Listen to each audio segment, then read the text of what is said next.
You're good to go whenever you're ready, Rabbi. Okay, great. When you Zayin and Aleph on the second line after the period. So we had brought on Tesvav and Beis a contradiction between a Mishnah in Tamid and a Mishnah in Midos about where the chamber of the lambs was located, the lambs that would be taken for slaughter for the Tamid Shel Shachar and the Tamid Shel Ben Harabayim. At the Mishnah in Tamid had indicated that that this chamber is located on the northwest corner of the Beis Hamokad of this giant chamber, which was used to light fires, so the Kohanim could go there and have a fireplace to warm themselves. And in that giant chamber, there were four compartments in the four corners, and on the northwest corner was the Lishkas Hatlaim. And in the Mishnah Midos, it lists the Lishkas Hatlaim, this chamber of the lambs, as being on the southwest corner. So the first answer we gave was that it's not a problem because the Mishnayos and Midos are going like a different Tana, namely Rabbi Eliezer ben Yaakov. Then we brought various proofs so that the Mishnayos and Midos go like Rabbi Eliezer ben Yaakov. So now, Avad Braid Rav Yitzchak in the second line of Yud Zayin Ran Up is going to bring a different answer. Avad Braid Rav Yitzchak Amar Hai Lishka, this lishka, this chamber of the lambs, it was neither completely on the northwest corner nor the southwest corner. It was really closer to the southwest corner, but depending on where you were standing, if you were standing in the south, it looked like it was in the north. If you were standing in the north, it looked like it was in the south. So the Mishnah in Talmud is simply speaking about somebody whose vantage point is that they're in the south, they're looking towards the north, and even though it's really a southwest chamber, it looks like it's north by northwest, so to speak, that it's a northwest chamber. So the braid Rav Yitzchak that it went on for a while. It was sort of designated along the entire side, the entire western side of the base of Hamokad. If you're coming from the north, it looks like you're in the south west corner. If you're coming from the south, it looked like it was in the northwest corner. Mistaba, but the real location, the main place where it was situated was really the southwest corner. Mistaba de Maravis de Romis Havai. How do we know that it was really situated in the southwest corner? Because we also have a contradiction between the two Mishnayos regarding where the Lechem Hapanim was located, because the Mishnah in Midos says explicitly that the chamber in which the Lechem Hapanim was baked was in the southeast corner, and the Mishnah in Talmud just kind of lists the Lishkas Hatlaim, where the chamber of the lambs was located, and then it gives you three additional chambers, and the last one is the one with the Lechem Hapanim, indicating that the Lechem Hapanim is like three away. You keep on, counting 1, 2, 3 additional chambers in order, and that would get you to the Lechem Hapanim. That wouldn't, if I'm starting with the northwest corner, so I could either go to northeast, southeast, and end up in southwest, or I can go from southwest, southeast, and end up in northeast, but I'm not going to end up in southeast, in the southeast corner. So we have a contradiction there as well. And we found a reconciliation for that contradiction, and the way in which we reconcile that contradiction only makes sense if you say that in reality, the Lishkas Hatlaim, the chamber of the lambs, was really located in the southwest corner, and even the Mishnayos and Talmud would admit and agree that it was located in the southwest corner, and therefore, if I count the three chambers, I go 1, 2, 3. I end up in the southeast direction for the Lishkas Hapanim, Lishkas Lechem Hapanim, which would be consistent with the Mishnayos in Midos. And the fact that it says in the Mishnah in Talmud that the Lishkas Hatlaim was located in the northwest corner was just a vantage point question, that if you're coming in from the south, so it looks like it's in the northwest corner, but in reality, it's really the southwest corner. So Midar Aminan, Lechem Hapanim, Umashninan, and we give the following answer. So that answer only makes sense if even the Mishnah in Talmud essentially concedes that the chamber of the Tlaim of the lambs was really in the southwest corner. So I drew a little bit of a rough diagram just to explain how this answer is going to work. And I asked Randy, I sent it to him last night if he can screen share it. I don't know how well you can see this diagram, but if you look in the very top of the diagram, I just drew the Mizbeach. Now, we're not talking about the Mizbeach now, we're talking about the various chambers on the side of the Azara so that you can, figure out, the direction of the Lishkas Beis Hamokad and which compartments were on which corner of the four quadrants. But just so you understand, what do we mean when we say you're turning to your right or you're turning to your left? We spoke about this a little bit yesterday, so I do a picture of the Mizbeach because that gives you a sense of why when we say that you're going to the right, it means one thing, and when you're going to the left, it means another thing. When we say you're going to the right, it means you start right and you go from right to left. Basically, right means counterclockwise. When we say small, it means you start left, and then you go from left to right. It really means clockwise. So you have to remember is yamin, right means counterclockwise, and small, left means clockwise. And you can see how that works because if a person is walking up to the mizbeach or walking from the kevish, you can see in the top picture, you have an arrow pointing to the person that says, you are here. That's the person who's walking up to, let's say, the Mizbeach from the south towards the southern side of the Mizbeach when you walk up the Kevish. And then you can either turn to your right or you can turn to your left. If you turn to your right, so we call that Yamin, and that takes you to a counterclockwise direction. If you turn to your left, we call that Simol, and that takes you to the clockwise direction. So therefore, that's basically what these terms mean for purposes of the Beis Hamikdash. When we say Yamin, it means you're going in a counterclockwise direction. And we say Simol, as you can see in the upper picture, that means you're going in a clockwise direction. Okay, so back to the Gemara. And just if you can look at the continuation of the diagram. So the first, so underneath it, it says Mishnayos Tamid. I think the end of the word Tamid is cut off. And I have northwest, southwest, southeast, northeast. And for northwest, I have that circled. It's circled to show that according to the Mishnah in Tamid, that's where recorded that the Lishkas Hatlaim, so it says there, is in the northwest corner.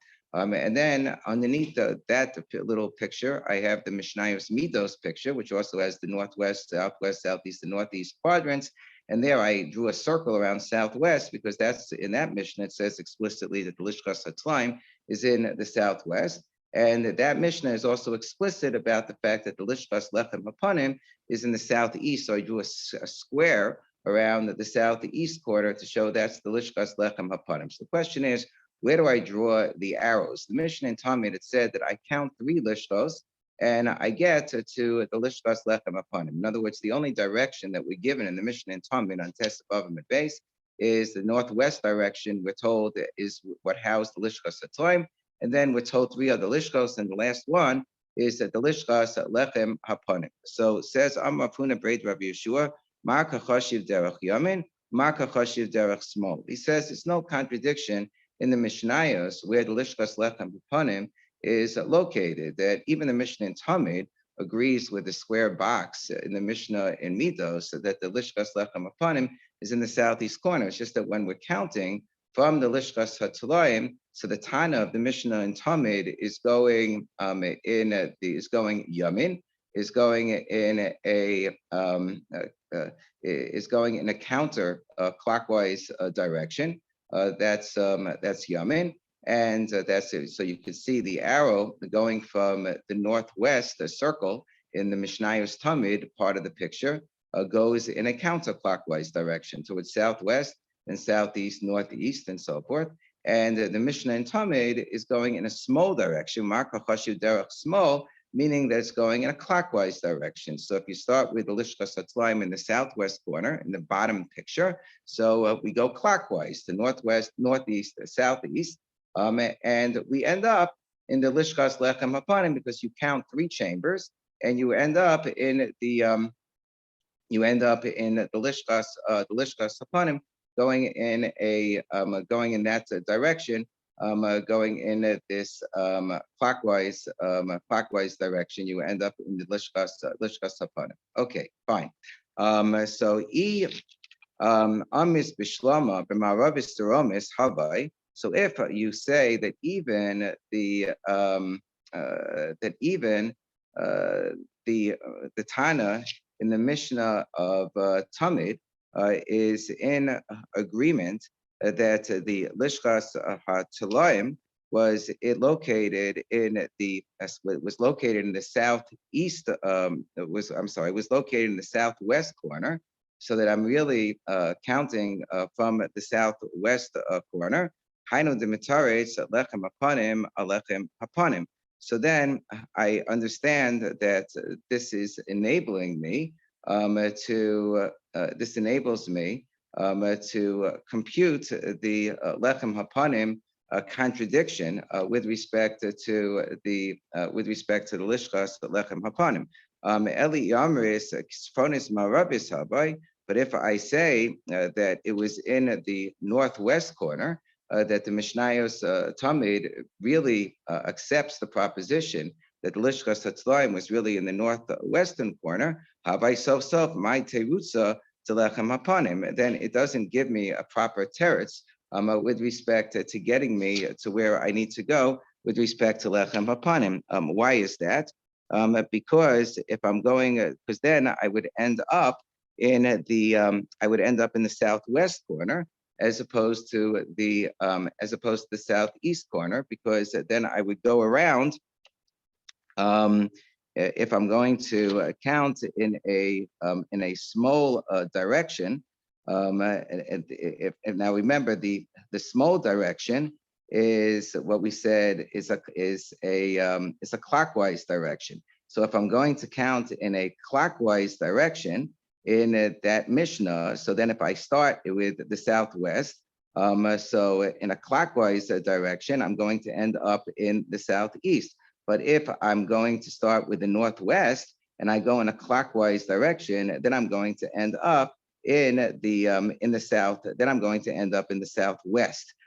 So therefore, it only really makes sense once I explain that it's going to be in a small direction. I had, as opposed to a counterclockwise direction, I explained that it's going to be in a clockwise direction. That's the answer that I'm giving, that the Mishnayos tell me at the end of the day, the arrows are going in the other direction, namely they're going in a clockwise direction as opposed to a counterclockwise direction. So then I start with southwest and I go to northwest, I go to northeast, and then I end up in southeast. So therefore, that's going to end up being consistent with the Mishnayos of Midos that I end up in the southeast quadrant. Otherwise, I would end up in the southwest quadrant, and that would not be consistent with the Mishnayos of Midos. Okay.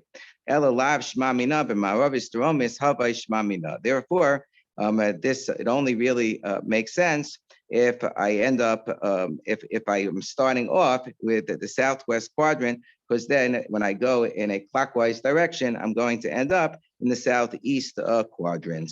Okay. But don't we have a general principle in the Beis Hamikdash that when you go, you always go in the rightward direction, the Mizrach, that you go to in the eastern direction and so forth, that you always go turning right, that there's never an idea of turning a small, that you're going to be going in a clockwise direction. You always have to go sort of in the counterclockwise direction. So we say, Hanimili ba'avoda, that's when you're doing avoda. But here we're not doing avoda, we're just giving geographical locations. So we give geographical locations so you can have alternative approaches that some might go this way and some might go the other way. So therefore, the only thing that I messed up in my picture, and I apologize for this because it was late at night, is that the Mishnayos Tamid, we ultimately are explaining that the reason why we have to say that you're really starting in the southwest corner for the Lishkas Hatzlaim is because we're going small, we're going clockwise. I don't know why I wrote Yabid, I apologize. So therefore, the arrows actually take you in the clockwise direction from southwest to northwest.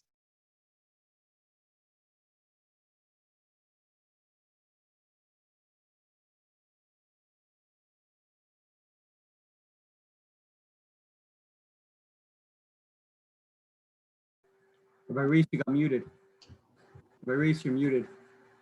You have to unmute yourself.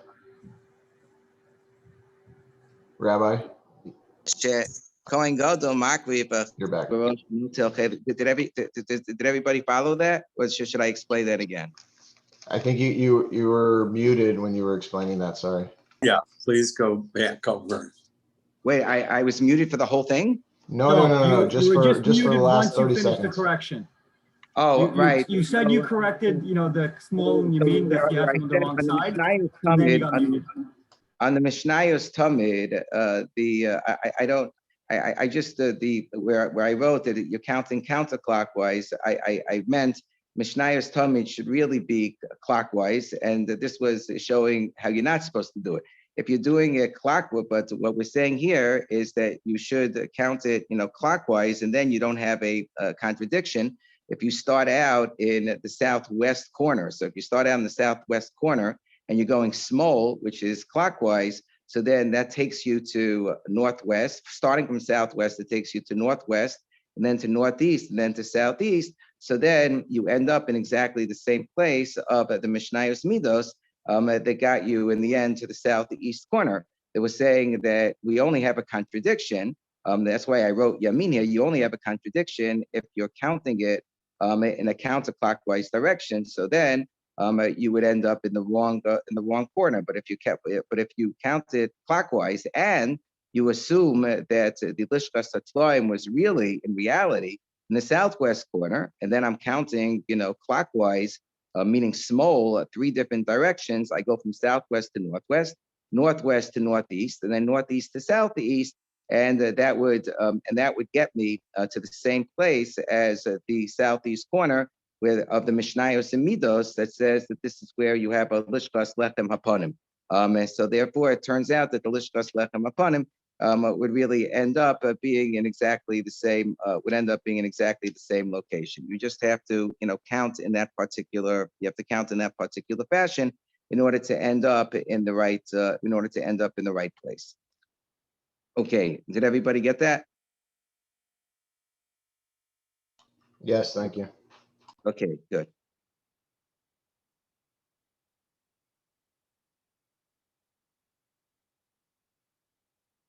And the Tana in Midos is counting from is the one that's really going Yamin. It's really the one that's going in the counter clockwise direction. The counterclockwise direction is when you're going with the arrows, in the opposite direction. And hold on one second. That's what happens when you draw these things late at night. Either way, I explained. So I explained to you the Mishnah in Tamid. Hold on.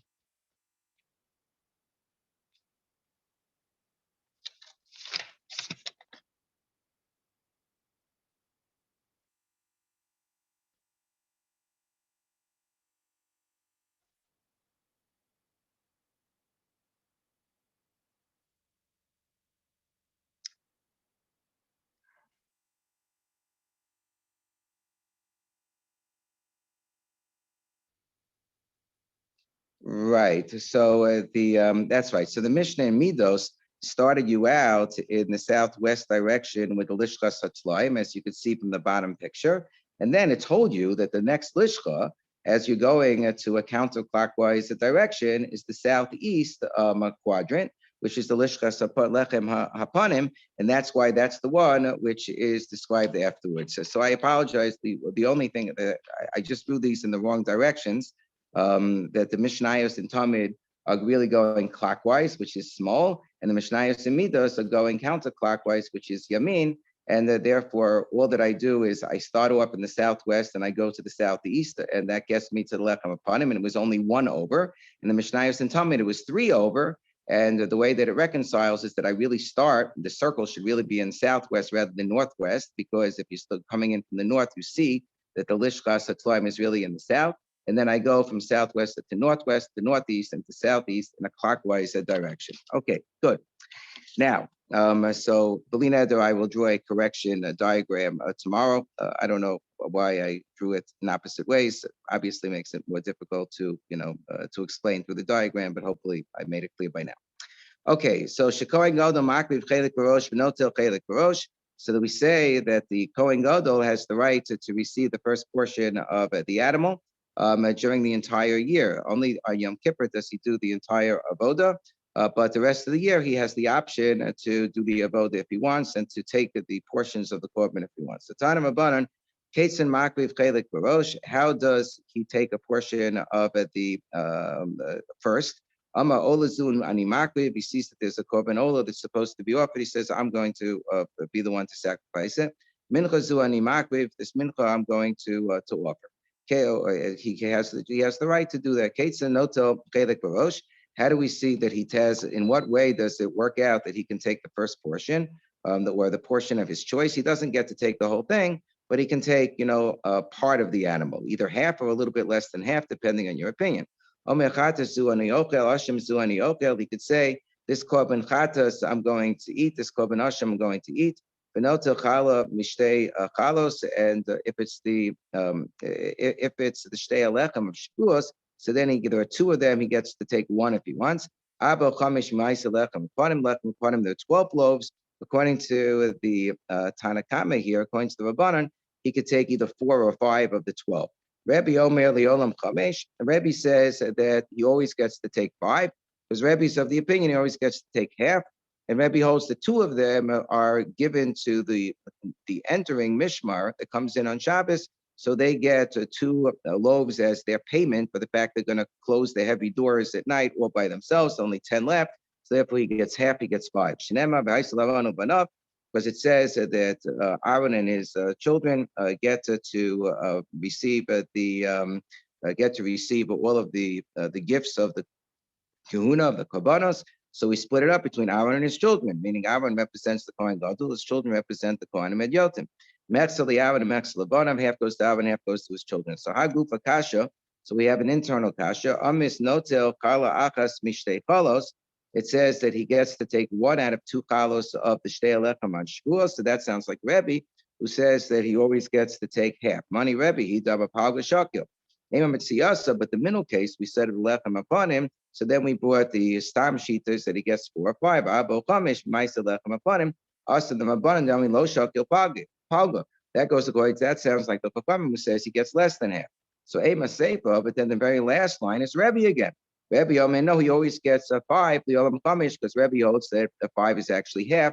Once I've given 2 out of the 12 to the incoming Mishmar as their payment, so then he gets 5 out of the remaining 10. So Reish of a Sefer Rebbe, so you mean to say the first clause is Rebbe and the last clause is Rebbe, and the middle clause is the Chachamim. So I'm no, it's more consistent than that. Reish of Rabbanan, the first 2 cases are the Chachamim. But the Kohen Gadol. But the Chachamim agree when it comes to Shtei Alechem that you're not going to split a loaf in half. If I have 12 loaves, so I can say, okay, only give him 4 or 5. But if I only have 2 loaves, if I'm going to give the Kohen Gadol less than half, he's going to end up only with a piece and not with a full challah. So that's not nice. My abo chamesh labanan. Then the second clause, when the Chachamim say 4 or 5, well, which is it? Is it 4 or is it 5? The Ami Niknas Notel Sheish, so they explain that Umay Abo Chamesh. So there's a separate machlokes between the Rabbanan and Rabbi Yehuda about whether the Mishmar, the incoming Mishmar, gets this special payment of 2 loaves off the bat for closing the heavy doors on Moshe Shabbos. So the Rabbanan, so I mean Niknas Notel Sheish, Yossi Notel Sheish. So come and say there's no extra special payment. The incoming Mishmar gets 6 loaves. The outgoing Mishmar gets 6 loaves. Uskar Agapes Lasos Lo Shakil. There is no payment for closing the heavy doors. So there are really 12 loaves that get a portion. So the Chachamim say that the Kohen Gadol gets less than half. So half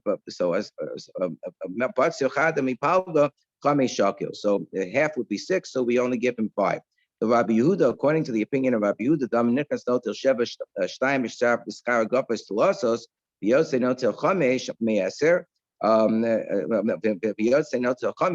that however, according to Rabbi Yehuda, that we do give the incoming Mishmar 2 loaves off the bat, as payment for closing the heavy door. So they get 2. There are 10 loaves left over. They get 5 of those. 2 plus 5 equals 7. The outcoming mishmar gets 5. So the total number of loaves that get split between the mishmaros is not given as special payment for wages. The total number of loaves would be 10 after we pay the wages of 2 loaves to the incoming mishmar for closing the heavy doors. So therefore, half of the loaves would be 5, right? Me'esa by miflog. So from 10 loaves, you split it in half. According to the Chachamim, the Kohen Gadol gets a little less than half. So according to that opinion of Rabbi Yehuda, the Kohen Gadol will get 4. But Simchad and Mipaga v'Shakal Api gets 4. Rava Amar Kula Rabbi Rebbe. Rava says all 3 clauses are going according to Rebbe, that the Kohen Gadol really is entitled to half. So look at Rabbi Yehuda, but he holds like Rabbi Yehuda that we do give 2 loaves as a payment to the incoming mishmar for closing the heavy door. So you only have 10 to split. So therefore, in the Shtei Lechem case, there are 2 loaves. The Kohen Gadol gets 1. In the case of the Lechem Apanim, there are 10 loaves, and the Kohen Gadol gets 5. So why did he then say, oh, sometimes he gets 4? You should always get 5 according to this opinion. No kasha. That's not a problem. Hadika mishmar misakev, adaleka mishmar misakev. That depends upon whether we're talking about a Shabbos that is 2 days after a Yontiv ended. You might have a situation where Yontiv ends on Thursday. You might have a situation where Yontiv begins on Monday. If I have a Yontiv on Friday or Sunday, so all the Mishmaros come to the base of Mikdash and everybody splits in the Lechem Apanim. But if I have a Yontiv that ended on Thursday, so most of the Mishmaros went home. I have a Yontiv that begins on Monday. The Mishmaros, most of the Mishmaros are not going to arrive until Sunday.